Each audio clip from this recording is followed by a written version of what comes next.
ඉන්නේ ගාමිණී අංකල් තමයි මේ ගමේ පරණම JVP සමාජිකයා. මෙයා මේ ඉස්සර පෝස්ටර් පාප බාල්දි ඔක්කොම අරගෙන යනවා. අපිට කතා කරනවා. අපි ඉතින් කවදාවත් එකතු වෙන්නේ ඕවා හරියන්නේ නැති වැඩ කියලා කියනවා. මේක කවදාවත් පෙරලන්නත් බෑ කියලා අපි කිව්වා.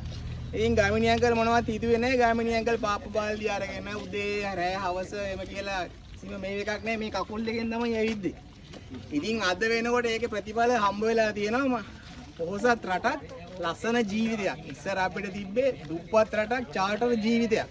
ඉතින් ඒකේ අවුරුදු 76කට පස්සේ ඒක වෙනස් කරන්න අත්විවරම දැම්මේ මේ මිනිස්සු තමයි. ඉතින් ඒක නිසා මේ ජනාධිපතිවරණයේදී මේගොල්ලන්ට ලොකු මේ පදක්කමක් හම්බ වෙන්න ඕනේ මිනිස්සු තමයි මේ අද ඉන්නේ.